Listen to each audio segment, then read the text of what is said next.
Hey, what's up, guys? We're at Genesis Gaming with Sam once again, and he has his updated first place MARINCESS deck profile for the new post Valiant Smashers format. They recently came here and smashed the tournament with. I won. Again. I did it, guys. So yeah, I just wanted to give the updated list because it's one of those decks that people are really discounting, but I think would be an extremely good mag call this format. Not a lot of people are expecting it, and you have a lot of options to just take care of most of the playing field and very consistent engines. So before we get into the deck, do you have any shout-outs? Yeah, shout out MetaGamesGX, of course, as always, for having me on the channel. Thank you again. Shout out Genesis Gaming and Hobby, where we are right now, for hosting locals, and shout out the Shadow Realm for teaching me how to play Yu-Gi-Oh. All right, let's get right into it. 40 cards? Yeah, 40 in the main. Nice. Starting off, we got 3 MARINCESS Blue Tang. It's the best one-card starter in the deck by far. What do you want to either normal summon, special summon off Pascalis, or dive? It's just excellent card advantage. It gets your entire engine in rotation. Yeah, really potent one-card starter. Another potent one-card starter is Seahorse. It's not as insane as Blue Tang because you don't get like the bonus card, but it's still a one-card starter. Pascalis. I run it 3. I want to open this card every time. It, along with some other cards in this deck, can help play under Nibiru. By making like Toad and all that. Yeah, the back row adding effect as well is like super busted. It also just baits like Valor and stuff. It's really good. I hate milling that thing as a tier player. Yeah, like the graveyard effect is absolutely insane. Spring Girl, it's an extender. You got to play it because it's level 4. I choose to play 3. Some people run like 1 or 2. I think that's incorrect just because I want to open this all the time because it helps you play through stuff like Nibiru as well. Just because like you can do all your combos off your one normal summon, they nib you, and then you just extend with this. As long as you have one of your Link 1s open, you're free to play. And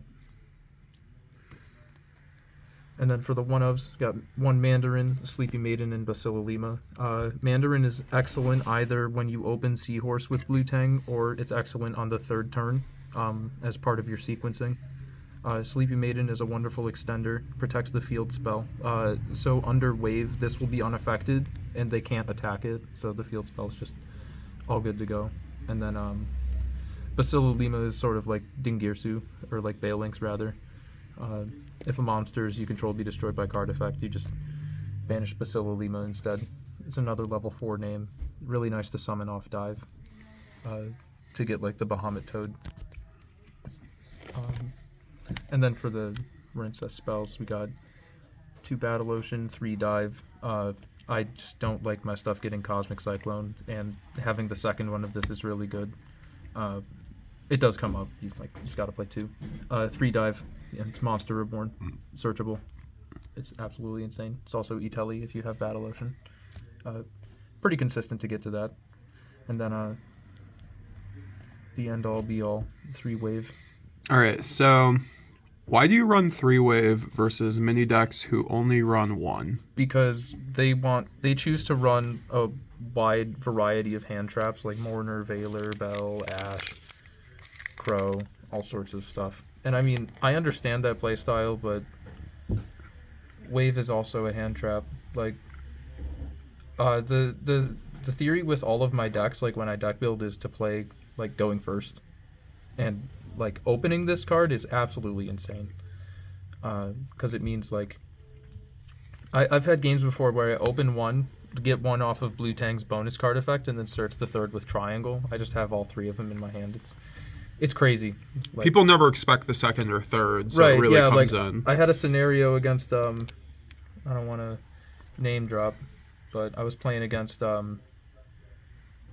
Purrely, and they ended on a 4 material Zeus, I want to say.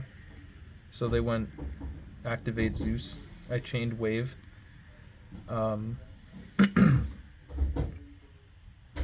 And or no, it was a 6 material Zeus. So I don't know. All I know is that I spent some waves on the Zeus. They still had material left. I drew the third wave for turn. He went draw phase Zeus, and I just played the third wave that I drew for turn. That's so good. Yeah, like playing 3 of this card is absolutely critical. I love it. It's broken. And then for additional Marincess cards, Sign Up Mining. It searches any Marincess monster except Sleepy Maiden, but that's fine because you're going to be searching Blue Tang with this 95% of the time. It also sets up your graveyard occasionally with like Mandarin, Bacilla Lima, or Pascalis. It's really good. Level 4 extenders, got Shathana and Silent Sea Nettle. They help you play under Nibiru because they help you make Toad on summon 4 or 5. They're also just water extenders because all you really need to play this deck is any Marincess name and any water extender. So, yeah, just play one of each. You don't brick. Ice Jade Ran Azurine card came out in Cyberstorm Access. It's absolutely insane. Yeah, so what do you use this guy for? So what it does is you can discard a water monster to summon itself, and then you can summon a level 3 Ice Jade token. While you control the token, you're locked into water monsters from the extra deck, but it makes a free level 10 Synchro because this is a level 7 tuner. So before I was making Sword Soul Supreme Sovereign Shengying, now I'm making the Ice Jade Synchro. I just think it's better. But this also is a water with 1500 attacks, so if you want to play a more Synchro style variant, this being able to be brought back by the Link 2 is insane. And this also going into the Link 2 occasionally. Like if you open this in Blue Tang, you can just summon Blue Tang off the Link 2 in full combo without normal summoning. It's really, yeah, Azurine is absolutely insane in this deck. I love it. Yeah, I don't see why more builds don't run it because you're able to extend and also just do Synchro plays for when you need them. It's because they want to play a wide variety of hand traps, and so, I mean, Azurine does take up deck space in those builds, but you gotta be able to play past Nibiru. And so, like, holding Azurine till after they Nibiru you, it's such a good feeling, man.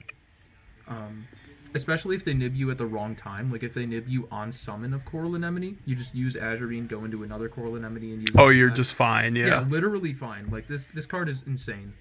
Ice Jade Synchro is also really good. But we'll get to that when we get to that. Generic cards, Ash Blossom and Joyous Spring.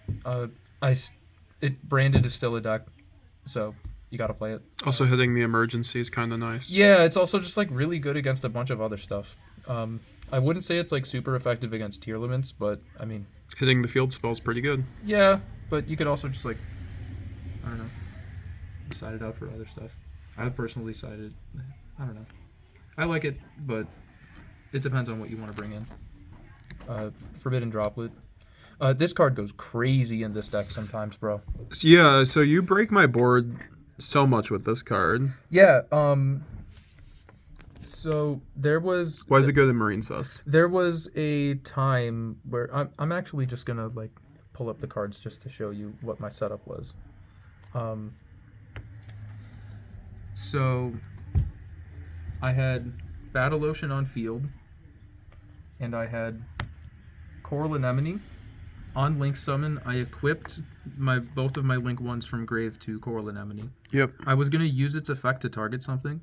My opponent's board was Barone Dissipator. So they chained Barone to Anemone. So I had a Droplet in my hand. I chained Droplet, sending the 2 equips that I got for literally free. Yeah. And just stopped that play, broke the board. Holy crap. That's so free. That. Yeah. Forbidden Droplet goes so hard in this deck sometimes. I love it. It's absolutely insane.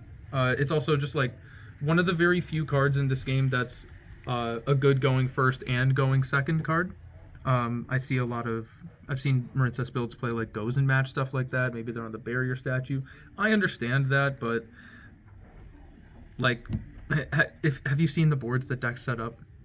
I don't want to go second against that without something like Droplet. That's fair. Yeah, and like the graveyard synergy as well. Like you can send Bacilla Lima from hand. You could send like resolving waves. You can send other equips. Yeah, you just have a lot of cards to work with Droplet, and so I find it to be particularly insane in this deck.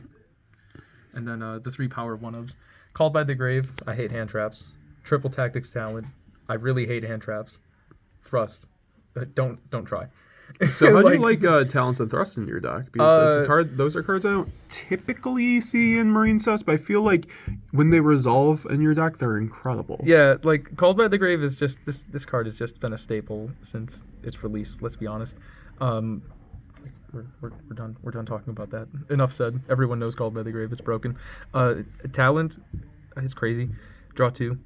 It can help you find Azurine and a water monster to help you play through Nibiru, stuff like that. It breaks boards. Really broken. Yeah, it's really good at stealing stuff like Chengying, Rukalos, because they're waters. So you can use them as link material.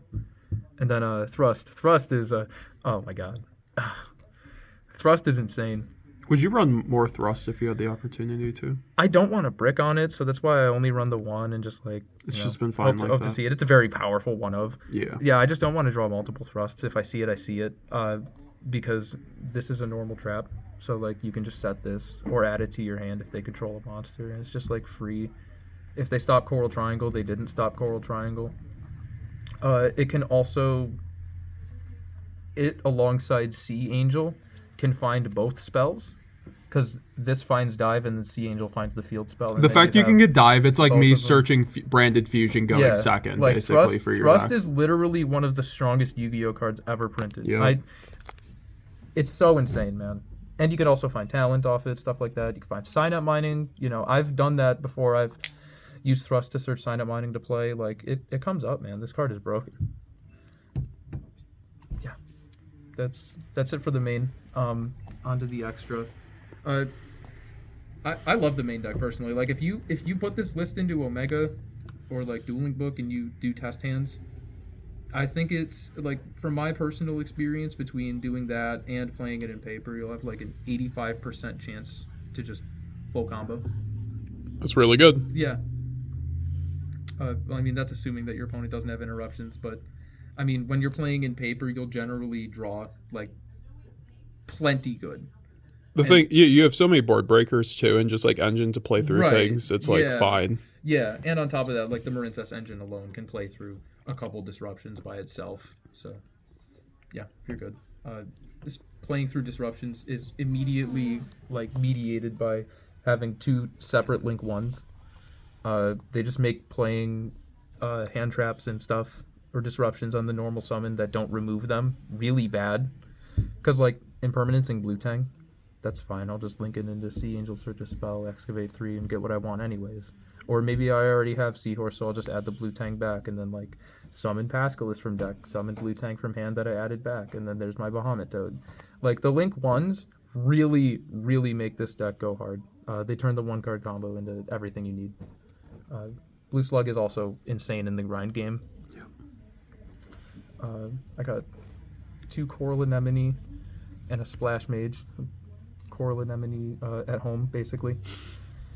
Yeah, this card is absurd. Just for any water deck, just being able to bring back any water with 1,500 or less. It's just like, there's barely any restriction on that because they design waters with 1,500 or less attack all the time. Yeah. Yeah, this card is broken. Splash Mage, it helps on your 3rd turn, especially. But it can also help on your 1st turn if you have plenty of extension. Then you can make both Link 4s. This card's really good for that.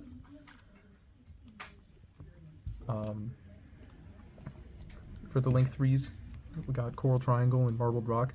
Coral Triangle is the custom card of this deck. It searches wave from your deck, which is everything you need. The cost that it requires is mediated by Coral Anemone's floating effect. And then its graveyard effect is Symbol Skeleton, but you get to bring back Link monsters whose Link rating equals exactly 3. So you can literally just build a brand new board off that. It's also a water with 1,500 or less attack, so bringing this back off Anemone, you can just make a Link 4. Really good. Marbled Rock. It's part of your 3rd turn setup, but you can also make this as part of your 1st turn setup. It depends on how much they hand trap you, or if you open all 3 waves, you can just comfortably end on this with the field spell. Marbled Rock Control is always a playstyle that I enjoy. People shit on it though. I don't know why. I think it's hilarious. It's probably just because it's so good in a grind game. Yeah, they don't want to lose to it. Like if this card I've had this card survive, bro. If this card survives, I'm definitely winning the game. Yeah. This card is insane. And then the Link 4s, Aqua Argonaut, Great Bubble Reef, and World Sea Dragon Atlantis. Aqua Argonaut is what you usually want to end on going first, just because, like, setting it up with the field spell, you get a disruption between this and Wave. It's also really good when they pass back and they can't kill it. It gives you a compulsory. Great Bubble Reef is what you go into if they stop you from getting access to the field spell, because there's no real benefit in summoning this unless you have Sleepy Maiden, but that's a corner case, so usually you'll just make this. It's like a big Heat Soul. You know, you draw a card during their standby phase, it gains some attack points. It's really good against certain decks like Runic, Kashtira, Fluandereeze, because it just gets huge. Sword Soul as well. Yeah. And then Zelantis is Water Access Code Talker. I don't get to play Access Code Talker because I'm locked into Waters the whole time, but I get to play Zelantis. And since I'm locked into Waters, all of your non-Waters that this banishes don't come back. So it's just one-sided board wipe, and then all the monsters that do come back or any cards you have left on the board, it can clean up with its battle phase effect later, because usually I'll have my board set up where it's 3 co-links, so he'll pop 3 cards. Zelantis Just one of the best insane. cards in the deck, and I think that card sets aside good Marincess players and bad Marincess players in term. So that card allows you to break boards single-handedly, like if you're able to sequence correctly. Yeah, Zelantis is insane. It's just board wipe and then another board wipe. It's so good, dude. Yeah, I love this card. And the fact that you can also use one of your Link 4s to go into it means if you're trying to break a board and you have full extension, you can go Aqua Argonaut in the extra monster zone, bounce their card, link it to Zelantis, break their board. Like, let's say they had a Barone, you could like bounce their Barone, and then this, because you got the Barone out of the way, now this will resolve to clear their board, and then you can just play further. Wow. I've had plenty of scenarios where breaking their board and then using one extender alongside this to go into Coral Anemone, put 3 equips on it so it's at 4,000 attack. That's plenty enough to win the game because they're low on resources. Yeah, Zelantis is crazy. Makes sense. The Ice Jade Ran Azurine payoff is here, and Ice Jade Jameer Azurine. This card is crazy. I used to play Chang Ying, but that's because this card wasn't legal yet. And honestly, like, I just kind of had an epiphany about this card recently, but it's really good. Like, having control over this card's effect versus Chang Ying's, like, needing my opponent to walk into it. It's so hard to play around that card. This card's crazy. It's also, like, it's super good against tier, any sort of graveyard deck. Just anything, really. This card's fantastic. The fact that it comes back, it coming back not only helps, like, my grind game in terms of like reestablishing a big body that they have to deal with, but I can just use it as link material if I need to as well. Yeah. I don't mind. I generally won't need to, but I mean, if it comes up, it comes up. I'll be glad that it's able to bring itself back, unlike Cheng Ying, which is that guy in the comments of your last deck profile will be very happy you finally added that to your deck because they were wondering why it wasn't in there. I was just kind of like not in like a toxic relationship with Cheng Ying per se. I was just kind of blinded by Cheng Ying. I didn't really like fully use my logical functions to understand why this card was good until very recently. But then I did, and I'm like, damn, this card's cracked. Word. So yeah, I'm playing it. Not to appease you, but I do hope you feel better that I'm playing it. I'm playing it on my own volition. And then the classic. The boys. The partners in crime. I play these cards, but I know that this guy's got to get banned. If they ever want to solve this problem. Oh, really? It would be that over totally awesome. Yeah. Yeah. Yeah. I mean, they both fuck up design, but level 4 waters are more generic than level 2 aquas. So, like, TEARLAMENTS Rhinoheart can make this. There are plenty of other archetypes that can make this. Totally awesome is your way around Nibiru. Mm-hmm. With Super Poly in the format, do you ever, like, in the games 2 and 3 where you know they have Super Poly, do you not go into the Toad? Or do you, like, is that something you just kind of have to, like, if they have it, they have it kind of thing? If they have it, they have it. Usually, if I can make Toad, I'm going to go for it because it's always better to go for Toad when you can than it'll still give you follow-up. Right, yeah, like, it's really good. If I do fear Super Poly, like, let's say game 3, I don't know. Like, if I have the ability to make Bahamut Toad, I'm usually going to go for it just because it's so free.